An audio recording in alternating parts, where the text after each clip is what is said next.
السلام الحمد لله نحمده ونستعينه ونستغفره ونعوذ بالله من شرور أنفسنا ومن سيئات أعمالنا من يهده الله فلا مضل له ومن يضلله فلا هادي له وأشهد أن لا إله إلا الله وحده لا شريك له وأشهد أن محمدا صلى الله عليه وسلم عبده ورسوله يا أيها الذين آمنوا اتقوا الله حق تقاته ولا تموتن إلا وأنتم مسلمون يا أيها الناس اتقوا ربكم الذي خلقكم من نفس واحدة وخلق منها زوجها وبث منهما رجالا كثيرا ونساء واتقوا الله الذي تساءلون به والأرحام إن الله كان عليكم رقيبا يا أيها الذين آمنوا اتقوا الله وقولوا قولا سديدا يصلح لكم أعمالكم ويغفر لكم ذنوبكم ومن يطع الله ورسوله فقد فاز فوزا عظيما ألا إن أصدق الكلام كلام الله وخير الهدي هدي محمد عليه الصلاة والسلام وشر الأمور محدثاتها وكل محدثة بدعة وكل بدعة ضلالة وكل ضلالة في النار.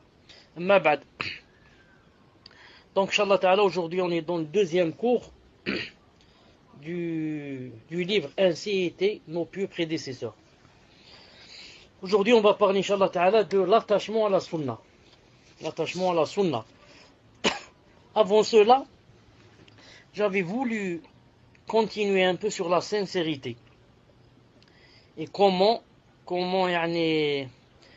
faire pour éviter de tomber dans l'ostentation. Ensuite, je me suis dit peut-être si je vais continuer cela, peut-être on va prendre beaucoup de temps. Mais attendez que je réfléchisse un peu, une seconde. Mais on va laisser ça, Inch'Allah Ta'ala, si vous voulez, pour un autre cours. Puisqu'il y a sur le titre Attachement à la Sunna, on commence par ça, Inch'Allah Ta'ala.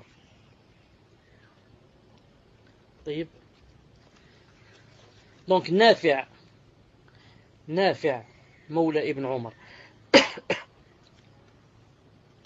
Donc, Nafi' rapporte que Ibn Omar, radiyallahu ta'ala anhu, rechercher tous les lieux en lesquels le prophète sallallahu alayhi wa sallam avait prié, au point que le prophète sallallahu alayhi wa sallam s'était installé sous un arbre et que Ibn Omar radiyallahu ta'ala anhu avait pris l'habitude de s'y installer lui aussi et de verser de l'eau à la base de l'arbre, afin qu'il ne dessèche pas, c'est-à-dire exactement comme il a vu une fois faire le prophète sallallahu alayhi wa sallam. C'est dire à tel point Abdullah ibn Omar était connu, à tel point son attachement à la sunna était grand. Abdullah ibn Abbas radiyallahu ta'ala anhu rapporte, Muawiyah radiyallahu ta'ala anhu me dit un jour, il me dit, tu suis la voie de Ali? Est-ce que tu suis la voie de Ali ibn Abi Talib? Je lui répondis, ni même la voix de Uthman, ni Ali ni Uthman. Je suis la voix du messager d'Allah sallallahu alayhi wa sallam. Donc, est-ce que tu suis la voix de Ali? Je ne suis ni la voix de Ali ni la voix de Uthman, radiyallahu ta'ala anhuma. Je suis la voix du messager d'Allah sallallahu alayhi wa sallam. Abdurrahman ibn Jubayr, rahimahullah, a dit, Amr ibn al-Aswad accomplit le pèlerinage. Et lorsqu'il arriva à Médine, Ibn Omar radiyallahu ta'ala anhu le vit alors qu'il accomplissait la prière. Il interrogea à son sujet et on lui répondit qu'il s'agissait d'un homme du Sham nommé Amr ibn al-Aswad. Abdullah ibn Omar dit alors, je n'ai vu personne dans ma vie dont la prière, l'attitude, le recueillement et l'habit ressemblent plus à ceux du prophète sallallahu alayhi wa sallam que cet homme. Abdullah ibn Omar lui-même a reconnu que cet homme, Amr ibn al-Aswad, qui fait partie des tabi'in, il a dit que vraiment il ressemblait au prophète sallallahu alayhi wa sallam, dans sa prière, dans son recueillement, dans son khushu', dans ses habits. C'est dire à quel point cet homme, radiyallahu ta'ala anhu, rahimahullah, était attaché à la sunna du prophète sallallahu alayhi wa sallam. Al-Awza'i, rahimahullah, a dit, attache-toi aux traces des pieux prédécesseurs, attache-toi aux traces des pieux prédécesseurs, même si les gens te repoussent. Et prends garde aux avis des hommes, même s'ils te les embellissent par de belles paroles. Car la situation s'éclaircira et tu es sur la voie droite. Et tu es sur la voie droite. Donc ce qu'il dit ici est très important. Ce qu'il dit ici est très important. Accroche-toi aux traces des pieux prédécesseurs. Non. Les pieux prédécesseurs, vous savez, c'est les Sahaba et leurs enfants, tabi'in, les 3 siècles. Non.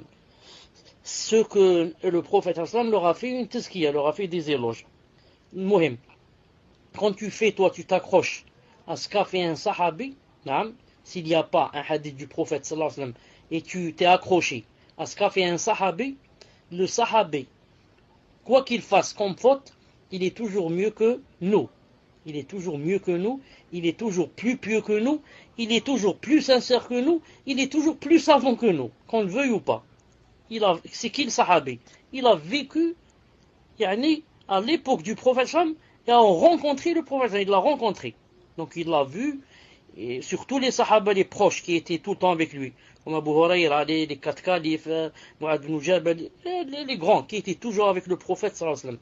Ceux-là, que je prenne avec leur avis est beaucoup mieux que je prenne de mon avis, ou de l'avis de mon voisin, ou du boulanger. Vous avez compris? طيب. Abu Ubayd ibn al-Qasim ibn Salam, rahimahullah, a dit, il a dit, celui qui se conforme à la sunna est semblable à celui qui tient une braise dans la main. Et pour moi, cela est aujourd'hui meilleur que le combat sur le sentier d'Allah, que le combat sur le djihad. Musulmans, est-ce que vous m'entendez? Celui qui se conforme à la sunna est semblable à celui qui tient une braise dans la main. Non. Vous savez que, comme a dit le prophète sallallahu alayhi wa sallam, il a dit que viendra un temps où celui qui va tenir, s'accrocher en son din, c'est comme s'il tenait une braise dans la main. C'est comme il tenait une braise dans la main. Non. Donc celui-là, il a dit, se conformer à la sunna, c'est comme si tu tenais une braise dans la main. Mais il a dit, pour moi, non, se conformer à la sunna est meilleur que quoi? Que faire le djihad fi sabilillah. Non. Tu peux faire le djihad fi sabilillah et rentrer en enfer, vous savez ça. Et rentrer en enfer. Ne pas être quoi? Ne pas être sincère. Ou alors être vraiment ignorant et tuer n'importe qui. Tuer les vieux, tuer les femmes, tuer les enfants, tuer les innocents. Et tu crois que c'est du djihad, toi, comme les takfir, les khawarij. Ah. C'est pour ça qu'il y a un hadith authentique qui dit quoi? Qui dit que les 3 premières personnes qui vont rentrer en enfer, parmi des musulmans bien sûr, l'un des 3, c'est quelqu'un qui za'ma, il a fait le djihad. Za'ma, il a fait le djihad. Alors qu'il l'avait fait par ostentation. Donc il a dit, pour moi la sunna c'est mieux. Pourquoi? Que quand je suis dans la sunna, c'est sûr que je ne suis pas bid'illah ta'ala dans la faute. Ça, je suis dans la sunna. Est-ce que le prophète, est-ce qu'il se trompe lui? Non, je suis sur ses pas. Sallallahu alayhi wa sallam. Naam. Shafi'i rahimahullah a dit, il a dit, je fais mienne toute parole du prophète sallallahu alayhi wa sallam, même si vous ne l'entendez pas de moi. Allahu Akbar. Tellement il aime la sunna. Il a dit, je fais mienne toute parole du prophète sallallahu alayhi wa sallam, même si vous ne l'entendez pas de moi. Toute parole, que le prophète a dite, et si elle est authentique, Shafi'i dit, je fais de cette parole ma parole. Même si vous ne m'entendez pas dire ce hadith-là, mais c'est comme si moi-même je suis basé sur ce hadith dans mon fiqh. D'ailleurs, il y a quelque chose qui lui ressemble, qui va arriver, qui va expliquer encore mieux que cela. Darda radiyallahu ta'ala anha, Ad-Darda radiyallahu ta'ala anha rapporte, elle a dit, Abu Darda, son mari, ne prononcez pas ne prononçait jamais un hadith sans sourire. Jamais. Il ne disait un hadith du prophète sallallahu alayhi wa sallam sans qu'il ne sourit. Alors je lui ai dit un jour, je crains que les gens ne te prennent pour un sot. Je crains que les gens ne te prennent pour un sot. Yani, tu parles, yani, tu ris à chaque fois que tu dis un hadith. Il répondit, le messager sallallahu alayhi wa sallam ne prononçait pas un hadith sans sourire. Le messager alayhi wa sallam ne prononçait pas un hadith sans sourire. Donc, pour lui, s'il a vu le prophète quand il parlait souriait, il a dit, ça rentre dans la sunna que je souris comme lui. Même ce qu'il a dit ici, si c'est pas comme ça, yani, à 100% en général, mais pour concilier entre ce qu'il a dit et le fait que le prophète des fois il disait des hadiths sans rire, comment concilier? On concilie que peut-être lui, à chaque fois qu'il le voyait, il l'a vu sourire. Mais il y a des hadiths où le prophète n'avait pas souri. Al-Muhim, Al-Hassan ibn al-Hassan, Al-Hassan, le fils de Ali. Ali, il a Al-Hassan, Al-Hussein, il a d'autres, Al-Muhsin et d'autres. Et des filles. Al-Hassan, donc, le fils de Ali, lui-même a un enfant qui s'appelle Al-Hassan.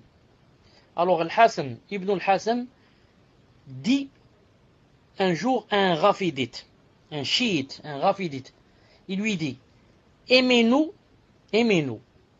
Et si nous désobéissons à Allah, détestez-nous. Aimez-nous. Et si nous désobéissons à Allah Azza wa Jal, détestez-nous.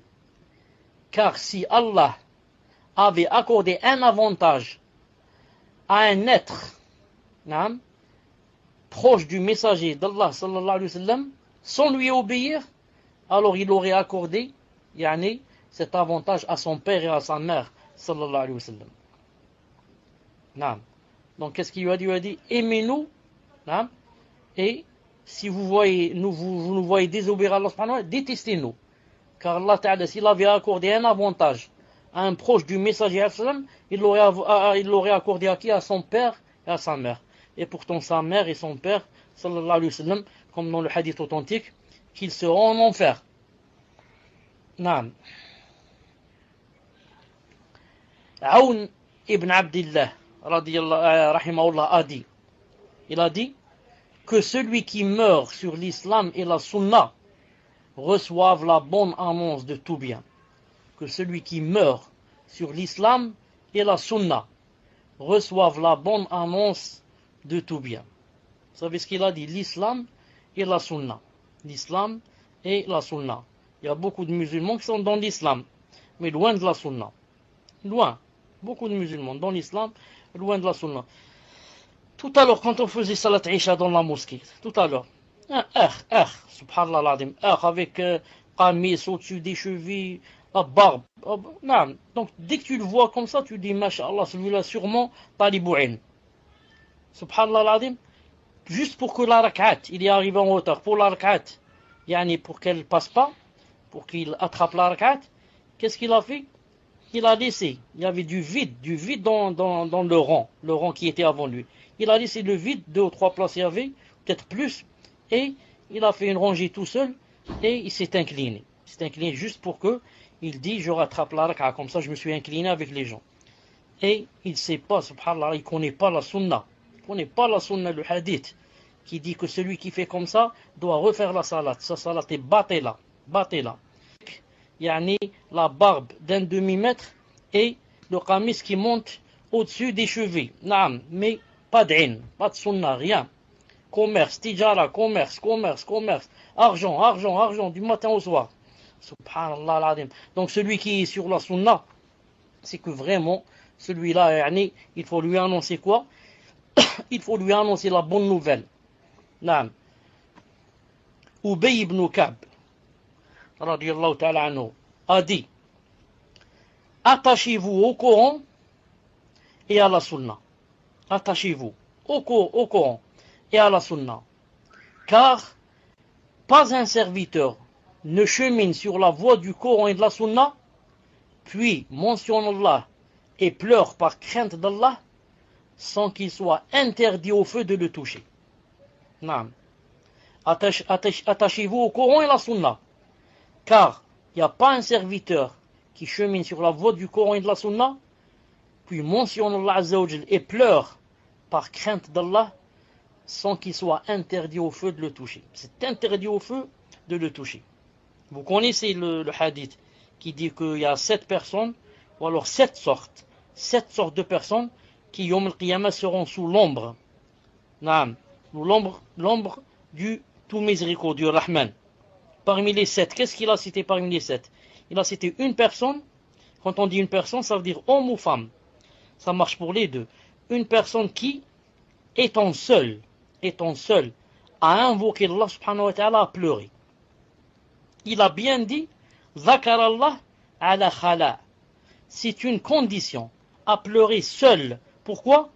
Car quand tu es devant les gens, tu pleures, ce n'est pas une preuve de la sincérité. Tu peux pleurer par imitation. Tu les as vus pleurer, tu as pleuré. Tu as dit même, comment ils vont dire, pourquoi je suis la seule à ne pas pleurer? Tu pleures. Ou alors tu peux pleurer donc par ostentation. Naam. Ou alors tu peux pleurer en les voyant pleurer, il y a une chose qui est venue dans ton cœur, tu as pleuré, par pitié. Naam. Ce n'est pas une preuve que la personne a pleuré pour Allah subhanahu wa ta'ala. D'ailleurs, Allah subhanahu wa ta'ala a cité dans le Coran que les frères de Youssef, quand ils l'ont jeté dans le puits, qu'est-ce qu'ils ont fait? Allah ta'ala a dit, وَجَاءُوا أَبَاهُمْ عِشَاءً يَبْكُونَ. Ils sont venus le soir en train de pleurer. Donc à le voir, celui-là, pleurer, on va dire, donc il a pleuré pour Allah. Il n'a pas pleuré pour Allah, il a fait un crime, il est en train de pleurer. Donc le hadith, qu'est-ce qu'il a dit? Pour faire partie des 7 qui seront sous l'ombre, il faut que tu pleures. Bon, pleurer, pas obligatoirement pleurer, mais pleurer, avoir des larmes qui coulent. Donc, à condition d'être seul dans ta chambre, seul dans ta cuisine, seul dans ta voiture, seul dans ton bureau, seul, il n'y a personne. Et tu as invoqué Allah, tu as pensé à sa rahma, ou bien à son châtiment, ou bien à ce qu'il y a dans le paradis comme délice, ou bien tu as eu peur de ce qu'il y a dans le feu, ou bien tu as pensé à tes péchés, ce que tu as fait autrefois, ou bien tu as pensé à comment faire Allah subhanahu wa ta'ala de ses adversaires, etc. Tu as pleuré. Celui-là, c'est interdit au feu de le toucher, et il sera où? Il sera parmi ceux qui seront sous l'ombre que Allah subhanahu wa ta'ala créera ce jour-là. Et certains ont dit l'ombre du trône, certains ont dit comme ça, comme Cheikh Al-Albani. Puisse Allah subhanahu wa ta'ala faire de sorte qu'on soit parmi les 7. Abdullah ibn Mas'ud, le grand sahabi, vous le connaissez, radiyallahu ta'ala anhu. Abdullah ibn Mas'ud, c'est le grand sahabi, radiyallahu ta'ala anhu, qui était marié avec Zaynab. Al-Muhim, ce grand sahabi, subhanallah al-azim, il n'y avait pas quelqu'un qui connaissait le Coran comme lui. Au point où il défiait. Il disait, si je connaissais quelqu'un qui pouvait connaître le Coran comme moi, c'est-à-dire son explication, alors j'irai jusqu'à ce que le chameau puisse y aller. Si le chameau peut m'emmener jusqu'à cet endroit, j'irai vers lui, si je trouve il y a quelqu'un qui connaît le Coran comme moi. Il ne disait pas comme ça par ostentation, mais pour pousser les gens à venir prendre de lui. Mais les salafs ont dit que l'avis le plus juste, c'est que Abdullah ibn Abbas est plus savant que lui dans le hadith, dans l'interprétation du Coran. Spécialement à cause de quoi? À cause de la doua du prophète sallallahu alayhi wa sallam. Lorsqu'il lui a dit, comme ça en serrant sur son qamis, il lui a dit, on demande à Allah Ta'ala, et il a dit, Allahumma faqihu fid din. Ya Allah, faites de lui quelqu'un qui devient érudit dans la science juridique. Faqihu fid din. Wa allimhu ta'wil. Et apprends-lui l'interprétation du Coran. Al-Muhim. Qu'a dit Abdullah ibn Mas'ud? Qu'est-ce qu'il a dit? Il a dit, la modération dans la sunna est meilleure que l'effort dans l'innovation. Regardez ces gens-là, quand ils parlent, c'est de la sagesse, c'est de la lumière qui sort de leur cœur et de leur bouche. Une phrase pareille, normalement, on l'écrirait comme ça dans la maison. On la laisse comme ça en face de nous toujours. Et si c'était possible d'écrire en or, s'il y avait de l'encre, en or, on écrit en or, la modération dans la sunna est meilleure que l'effort dans l'innovation. Moi, alhamdoulilah, je ne suis pas fort dans la sunna, je suis modéré, moyen, mais je suis mieux que toi. Toi, tu as fait des efforts dans l'innovation. Toi, tu es, masha'Allah, dans quoi? Dans l'innovation. L'innovation, vraiment, on peut te faire des éloges. Tu es, masha'Allah. Famt? Mais l'essentiel, c'est quoi? C'est la sunna, même si tu y tiens yani, à peine. Moi, être modéré dans la sunna, c'est mieux que yani, faire des efforts dans l'innovation. Billah. Toujours Abdullah ibn Mas'ud radiyallahu ta'ala anhu a dit, il a dit, suivez et n'innovez pas. Suivez et n'innovez pas, car ce que vous avez reçu vous suffit. Et toute innovation est un égarement. Kullu bid'a dalala. Suivez et n'innovez pas, car ce que vous avez reçu, ce que tu as toi, comme yani, hadith du prophète sallallahu alayhi wa sallam, ça te suffit. Et toute innovation est un égarement.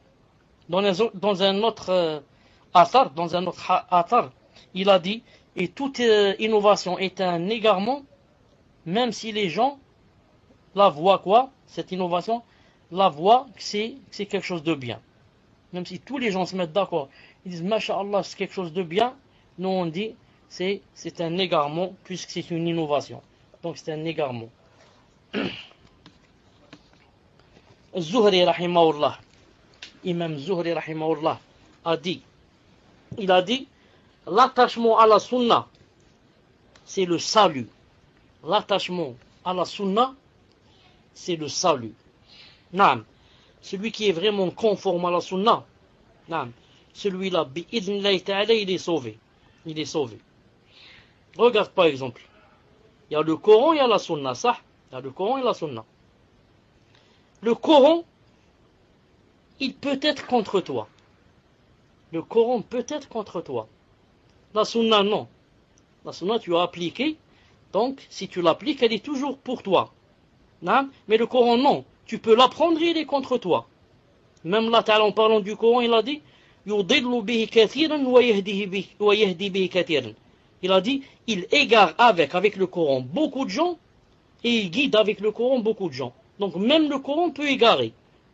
Si quelqu'un va le lire avec je vais voir si c'est vrai ce qu'il dit ce livre, si c'est pas vrai, attendez, je vais voir, peut-être qu'il y a des fautes, ceci, cela, tu vas être égaré.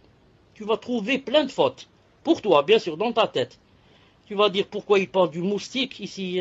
Ensuite, il a parlé de l'abeille. Ensuite, il a parlé de la mouche, l'oubab. Ensuite, il a parlé sorte le fil, de l'éléphant. Tu vas dire c'est quoi ce livre-là? C'est un livre de science. Ça vient pas d'Allah subhanahu wa ta'ala. Et tu vas t'égarer l'iyadu billah. Tu vas t'égarer l'iyadu billah. Mais si quelqu'un va le lire avec sincérité, etc., bien sûr que c'est lumière sur lumière. Al-Muhim. Donc, le Coran, c'est pour ça que Yom al-Qiyamah, comme a dit le prophète, ou bien il sera pour toi, ou bien il sera contre toi. Ensuite, autre chose. Le Coran, tu trouves quelqu'un par exemple, qui connaît tout le Coran, avec les 7 versions, les 7 ou les 10, 7 versions ou 10 du Coran, 7 récitations, masha'Allah, comme les Égyptiens, Al-Azhar wa kada. Par contre, tu le trouves égaré dans sa aqida, égaré dans le minhaj, plein de bid'a. Alors que quelqu'un qui est dans la sunna, il est toujours, masha'Allah, dans la sunna. Même s'il ne connaît pas beaucoup, mais il est dans la sunna. Ce qu'il fait, il est conforme à la sharia. C'est pour ça qu'on a demandé une fois à Ibn Hazm, rahimahullah. Vous connaissez Ibn Hazm, un grand savant des Zahiriya. C'est pas on lui a demandé, lui il a dit, dans son livre Al-Ihkam fi Usul al-Ahkam, il a dit, si tu vas chez quelqu'un, un savant, lui demander une chose, et il te répond, il te dit par exemple, cette chose est licite, par exemple, tu lui dis, c'est quoi le dalil? Il te cite un verset, voilà le verset qui dit que cette chose est illicite. Ensuite, toi, peut-être tu n'es pas apaisé, ou là tu as rencontré un deuxième savant, tu lui as posé la même question. Là, sur la même question, la même chose, il t'a dit, elle est illicite, haram. Tu dis c'est quoi le dalil? Il te cite un hadith authentique, un hadith, pas un verset. Il a dit, c'est obligé que tu prennes du deuxième savant et pas du premier. Et pourtant, le premier m'a cité un verset. Ça? Oui, mais le deuxième t'a cité quoi? T'a cité un hadith. Et le hadith qu'il a dit? Le prophète sallallahu alayhi wa sallam. Et le prophète sallallahu alayhi wa sallam, est-ce qu'il peut contredire le Coran? Est-ce qu'il peut dire quelque chose qui est en contradiction avec le Coran? C'est impossible. Donc, même si le Coran a dit que c'est noir et le prophète sallallahu alayhi wa sallam a dit que c'est blanc, ça veut dire qu'il sait pourquoi. C'est impossible qu'il contredise le Coran. Donc il faut prendre avec la sunna, il a dit. Donc ici, qu'est-ce qu'il a dit ici? On n'a pas encore dit. Il a dit l'attachement à la sunna, c'est le salut. Celui qui a seulement le Coran, comme j'ai dit l'autre fois, les coraniques, seulement le Coran, celui-là c'est un kafir. C'est un kafir. Celui qui ne croit pas du tout à la sunna, c'est un kafir. Mais celui qui croit au Coran et à la sunna, mais il n'a pas beaucoup de sunan, ne connaît pas bien la sunna. Celui-là, tu le trouves toujours un peu dévié, un peu loin de la charia, Et pour que vous ayez, pour que je vous rapproche un peu la chose, avoir seulement le Coran, et être jahil, être ignorant dans la sunna, c'est un peu comme si tu étais sur une barque, ou là un bateau, tu es en plein océan. Donc, il y a des gens peut-être qui sont en train de nager, ils vont se noyer. Donc toi, par rapport à eux, masha'Allah, tu es sur la barque. Ou là, tu es sur le bateau, masha'Allah. Donc, il n'y a pas de risque d'être mangé par les requins, ou là, masha'Allah. Mais, qu'est-ce qui te manque? Il te manque une chose importante. Qu'est-ce qui te manque? Il te manque la boussole. Tu peux rester dans ton bateau et ne jamais arriver à bon port. Au lieu d'aller à droite, tu vas aller à gauche. Au lieu d'aller vers l'arrière, tu vas toi vers l'avant. Tu n'as pas la boussole. Et il fait nuit. Qu'est-ce qui va se passer? Tu vas errer. Peut-être des années pour peut-être trouver le bord. Et on ne sait pas si tu vas le trouver. Donc qu'est-ce qu'il te faut? Il te faut la boussole. Ça marche avec le bateau. Toi, si tu as le Coran seulement, tu n'as pas la sunna, il faut dire que vraiment tu es loin.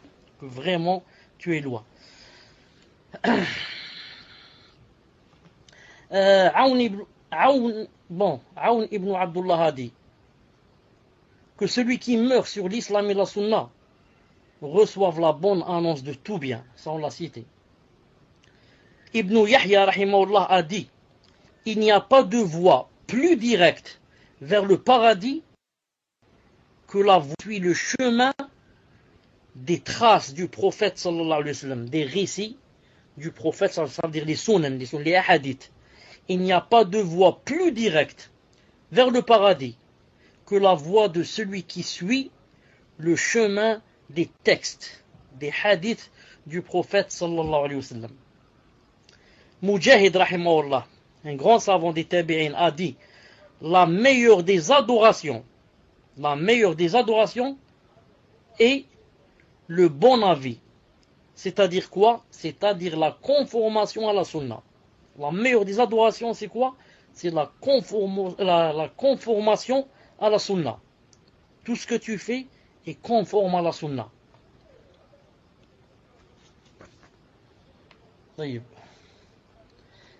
Abu al-Aliya rahimahullah a dit, apprenez l'islam, et lorsque vous l'aurez appris, ne le délaissez pas. Attachez-vous à la voie droite, car elle est l'islam. Et ne vous en écartez pas à droite ou à gauche. Et attachez-vous à la sunna de votre prophète sallam et de ses compagnons. La sunna du prophète sallam et de ses compagnons. Al-Fudayl ibn Ayyad rahimahullah a dit, regardez ce qu'il va dire ici, ça aussi normalement, ça doit s'écrire en or. Ce qu'il va dire ici. Al-Fudayl ibn Ayyad, très grand savant. Il a dit, suis les voies de la guidée.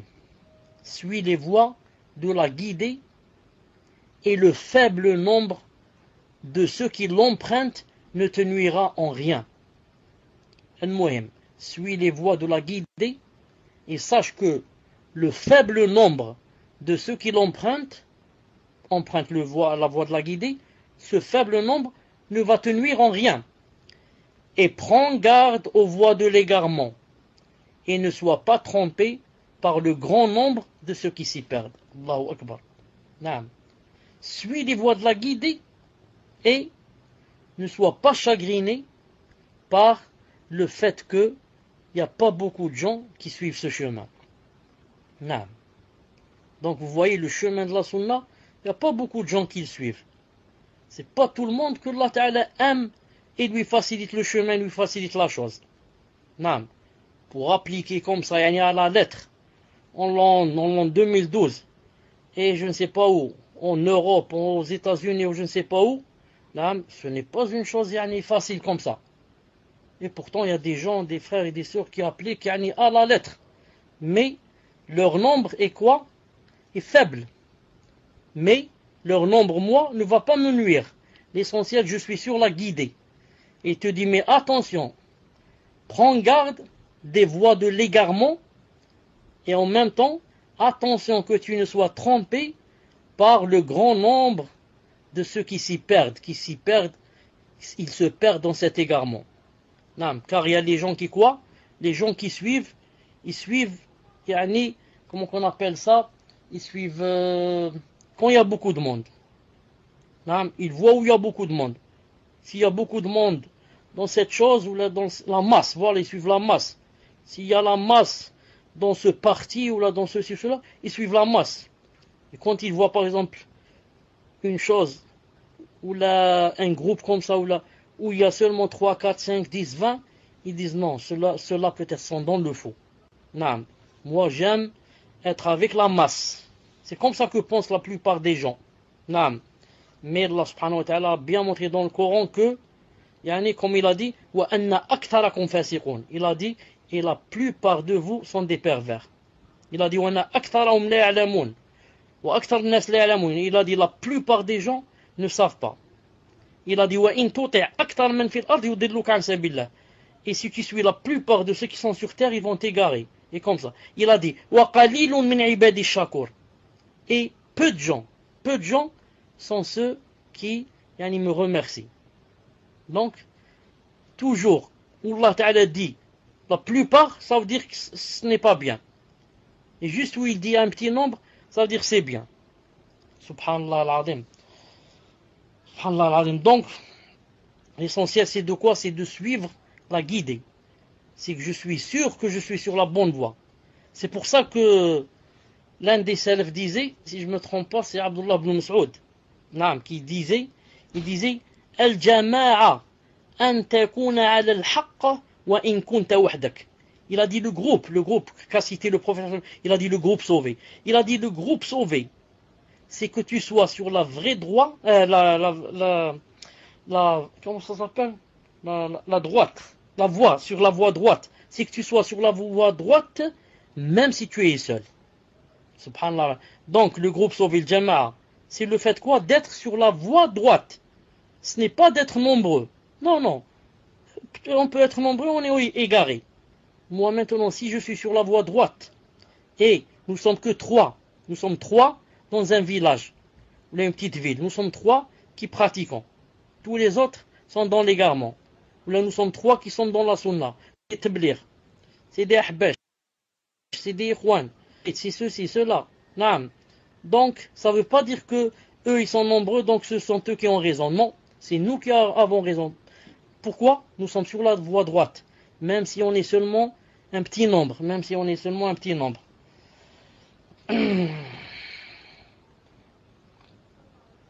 est-ce qu'on était? Al-Rabi' ibn Sulayman rapporte, un homme interrogea Shafi'i, rahimahullah, à propos d'un hadith du prophète sallallahu alayhi wa sallam, puis lui demanda, après avoir demandé à Shafi'i, après lui avoir posé une question sur un hadith, il demanda à Shafi'i, quel est ton avis? C'est-à-dire toi? Maintenant tu m'as cité le hadith, mais quel est ton avis sur cette chose? Alors Shafi'i rahimahullah blêmé, tressaillit, trembla et lui dit: quel ciel me couvrira? Quel ciel me couvrira? Et quelle terre m'accueillera si je transmets un hadith du prophète sallallahu alayhi wa sallam et j'adopte un avis autre? Subhanallah al-Azim. Quel ciel va me couvrir et quelle terre va m'accueillir? Je te cite un hadith du prophète sallallahu alayhi wa sallam, ensuite je vais suivre un autre avis. Ensuite il a dit sa phrase célèbre: lorsque vous trouvez une sunna du prophète sallallahu alayhi wa sallam, suivez-la et ne considérez l'avis de personne. Dans une autre version, suivez-la, et c'est ma parole. Dans une autre version, c'est ma parole et jetez ma parole contre le mur. Yani la parole que j'ai dite avant dans mes livres et qui contredit ce que vous avez trouvé du prophète sallallahu alayhi wa sallam, yani comme authentique. Il dit, si vous trouvez quelque chose authentique qui se contredit avec ce que j'ai dit, prenez ce que j'ai dit moi, ce que j'ai dit dans mon livre, jetez-le contre le mur. Et ce qu'a dit le prophète sallam, c'est ça ma parole, c'est ça ce qu'il faut transmettre dans mon livre, et c'est ça, et c'est ce qu'il faut dire que Shafi'i a dit. Ne dites pas Shafi'i a dit ce que j'ai dit dans mon livre et qui est contraire à la sunna. Non, je suis un homme comme vous, je peux me tromper. Mais dites Shafi'i a dit conformément à ce hadith. Car lui il a dit, si le hadith, tout hadith authentique, c'est quoi? C'est ma parole. Tout hadith authentique, c'est ma parole. Naam. Ça me rappelle le hadith de Abdullah ibn Abbas, très connu, où il parlait comme ça avec des gens, il leur disait que le prophète sallallahu alayhi wa sallam, le prophète alayhi wa sallam, il parlait de hajj. Il leur a dit,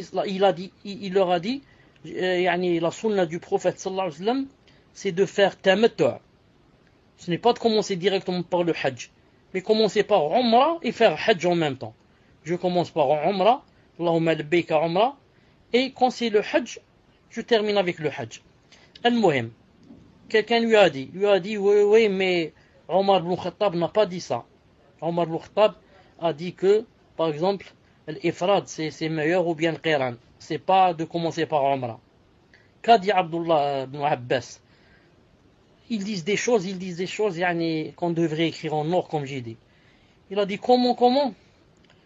Il a dit, il est possible, ou là ça va pas tarder, que des cailloux, là, des rochers vont être envoyés du ciel. Que je vous dise, le prophète alayhi salam a dit, et vous me répondez, Omar a dit et Abu Bakr a dit. Il a dit, c'est possible, ça va pas tarder qu'Allah subhanahu wa ta'ala va nous jeter des cailloux du ciel ou là, des rochers. Il va nous punir et nous châtier. Moi je vous dis, le prophète sallam a dit telle chose. Il a dit c'est mieux de commencer par Umrah. Et toi tu me dis Omar a dit ceci ou bien Abu Bakr a dit. Subhanallah al-Azim. C'est très grave, hein? Non.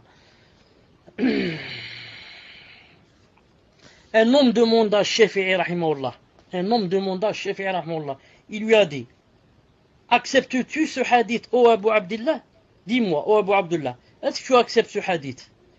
Shafi'i répondit, le jour où je transmettrai du messager d'Allah, alayhi salam, un hadith authentique sans l'accepter, je vous prends alors à témoin que j'aurai perdu la raison. Naam.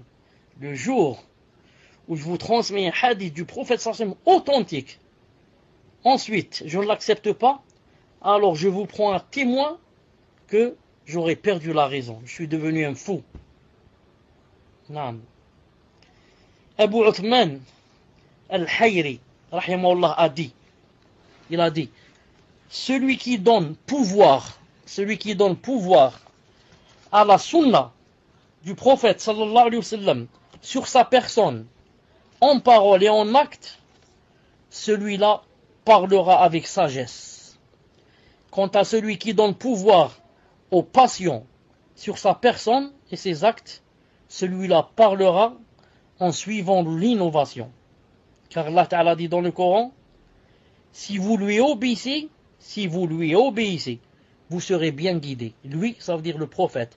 Allah Ta'ala dit, wa in tuti'uhu tahtadu. si vous obéissez au prophète, vous serez bien guidé. Donc, qu'a dit ici ce salaf, il a dit, celui qui donne pouvoir à la sunna sur sa personne, la façon de s'habiller, ensuite ses paroles, la façon de parler, et ses actes, il a dit, celui-là, il va parler avec de la lumière. C'est la lumière qui sort de son cœur et de sa bouche. Quant à celui qui donne pouvoir aux passions sur sa personne, alors celui-là, il va parler avec l'innovation. Il a cité le verset, si vous obéissez au prophète, vous serez bien guidé. Quiconque obéit au prophète, il sera bien guidé. Il sera à l'hidayah, la guidée. Quelqu'un qui est guidé, c'est impossible qu'il parle de choses fausses, d'innovation. Il y a de la lumière qui sort de sa bouche, subhanallah al-azim. Non. On va voir si on va ajouter quelque chose.